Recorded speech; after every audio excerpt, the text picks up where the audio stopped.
삼성가와 효성가, 세대를 관통한 질긴 인연의 드라마. 한국 재계를 이야기할 때 빠질 수 없는 집안이 있습니다. 바로 삼성과 효성이죠.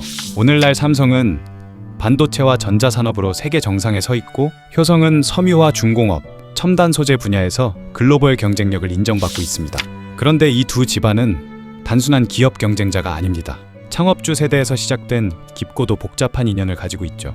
놀라운 사실은 창업주 세대에서는 배신과 결별로 갈라졌지만, 손자 세대에 와서는 오히려 우정과 협력으로 다시 이어졌다는 겁니다. 마치 한국 경제사의 한 편의 드라마 같다고 할 수 있죠. 1927년 꽃피던 봄의 일입니다.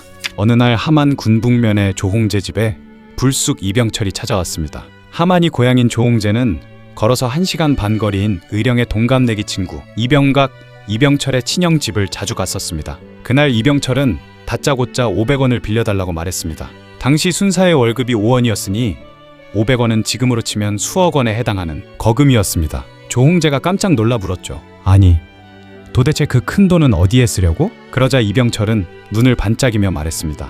일본 유학을 가려 합니다. 그런데 자금이 부족해서요. 조홍재는 잠시 고민하다가 웃으며 답했습니다. 사실 나도 일본에 유학을 가고 싶었어. 그렇다면 우리 같이 가는 게 어떻겠나? 그리하여 두 청년은 1,000원이라는 돈을 마련해 일본 유학길에 오르게 됩니다. 당시 이병철의 본가는 1,000석군이었으나 조홍재 집안은 무려 6,000석군이었고, 더구나 조홍재는 장손이었습니다. 이병철이 일본 유학을 가겠다고 하자 아버지는 펄쩍 뛰었습니다. 서울 유학에서 돌아온 막내 아들이 상투를 자르고 집에 나타났을 때도 충격을 받았는데, 그런 그가 이번에는 일본 유학을 가겠다고 하자 이병철을 창고에 가두겠다는 이야기를 할 정도였죠. 그러나 이병철은 유학 결심을 굽히지 않았습니다. 부모님이 반대한다고 하더라도 어떻게든 돈을 마련해서 일본으로 유학을 갈 생각이었죠. 그런 면에서 이병철은 매우 당찬 청년이었던 것 같습니다. 1927년 8월 초 부산항, 23세의 조홍재와 18세의 이병철은 시모노세키로 향하는 부관 연락선에 몸을 실었습니다. 처음으로 떠나는 해외 유학길. 두 청년의 가슴은 설렘으로 가득 차 있었죠. 하지만 곧 잊지 못할 굴욕을 겪게 됩니다. 배가 거센 파도에 흔들리자 배멀미가 심했던 두 사람은 조금이라도 편안한 1등석 쪽으로 가보려 했습니다. 그런데 입구를 지키고 있던 일본인 형사가 그들을 가로막았죠. 너희 조선 놈들이 무슨 돈으로 1등석을 기웃거려? 건방지다. 모욕적인 말과 함께 신분을 캐묻는 형사. 이병철은 분노를 꾹 눌러 삼키며 비꼬듯 대답했습니다. 돈을 충분히 가지고 있으니 기왕이면 1등실로 가려는 거요. 그 순간 두 청년은 뼈저리게 깨달았습니다. 우리는 망한 나라의 백성이다. 이 서러움은 강한 나라가 되지 않고는 절대 벗어날 수 없다. 이 굴욕의 경험은 특히 이병철에게 평생 지울 수 없는 상처이자 자존심의 뿌리가 되었습니다. 훗날 그가 일본 기업에 절대 지지 않겠다는 불타는 경쟁심을 갖게 된 계기이기도 했죠. 일본 도착 후 조홍재는 와세다 공대기계과에, 이병철은 와세다대 경영학과에 합격합니다. 당시 와세다는 게이오와 함께 일본을 대표하는 명문사학. 조홍재와 이병철은 학문뿐만 아니라 일본의 산업 현장을 직접 찾아다니며 눈을 넓혔습니다. 그 무렵 세계는 1929년 대공황으로 휘청거리고 있었습니다. 뉴욕 월가에서 시작된 금융위기는 미국을 넘어 유럽과 일본까지 강타했죠. 와세다 교정에는 연일 시위를 벌이는 학생들이 몰려들었고, 두 사람도 시위에 참여하다가 며칠간 유치장 신세를 지기도 했습니다. 그 혼란 속에서도 두 청년은 공장을 견학하며 기업가의 꿈을 키워갔습니다. 이미 그때부터 이들은 기업가로서 한국을 일으켜야 한다는 마음을 품고 있었던 것이죠. 귀국 후 두 사람은 여러 차례 동업을 이어갑니다.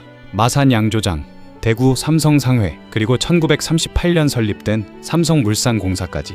특히 삼성물산공사 창립 당시 이병철은 사장, 조홍재는 부사장을 맡았습니다. 사실 나이도 많고 집안도 더 넉넉했던 조홍재가 뒤로 물러나 이병철에게 자리를 양보한 건 그의 대범한 성품을 보여주는 대목이죠. 하지만 시간이 지나면서 두 사람의 관계는 흔들리기 시작합니다. 지분 문제와 경영권을 둘러싼 갈등이 불거진 것입니다. 결정적인 순간은 어느 날 이병철이 조홍재에게 일방적으로 동업을 청산하자고 통보한 것이었습니다. 충격을 받은 조홍재는 끝내 동업을 정리하고 독립을 택합니다. 대신 삼성 측이 보유하고 있던 한국타이어와 한국나일론 지분 일부를 넘겨받아 홀로 서기를 시작했죠. 그 선택은 결과적으로 효성그룹의 탄생으로 이어집니다. 훗날 조홍재는 회고록에서 이렇게 말합니다. 내 70년 인생에서 가장 현명한 결단은 이병철과의 결별이었다. 배신 같은 결별이었지만 그것이 곧 새로운 도약의 발판이 되었던 셈입니다.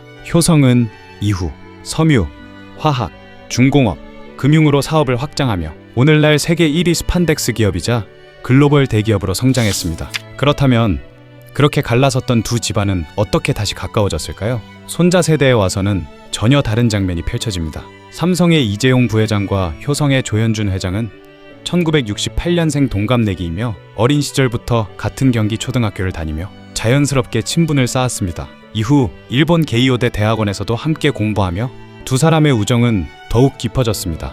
이들은 서로의 성장과 고민을 공유하며 단순한 기업인의 관계를 넘어 진정한 친구로 발전했습니다. 특히 주목할 점은 조현준 회장이 할아버지 세대에 아픈 과거를 충분히 인지하고 있음에도 불구하고 이재용 부회장과의 우정을 이어가고 있다는 사실입니다. 이는 단순한 개인적 친분이 아니라 조홍재 회장이 생전에 강조하던 대인배 정신을 계승한 결과라고 볼 수 있습니다. 조홍재는 과거 이병철과의 결별을 단순히 아픔으로 남기지 않고 새로운 길을 개척하며 긍정적인 삶의 태도를 보여주었습니다. 손자인 조현준은 바로 이 가르침을 이어받아 할아버지의 상처를 후대까지 끌고 가지 않고 오히려 화해와 우정을 택한 것입니다. 오늘날 두 사람은 한국을 대표하는 대기업을 각각 이끌며 서로를 응원하는 선의의 경쟁자로 성장하고 있습니다. 삼성은 글로벌 전자산업의 리더로 자리 잡았고 효성은 섬유화학 산업자재 분야에서 세계적인 경쟁력을 갖춘 기업으로 발돋움했습니다. 각자의 영역에서 치열하게 경쟁하면서도 개인적으로는 동갑내기 친구로서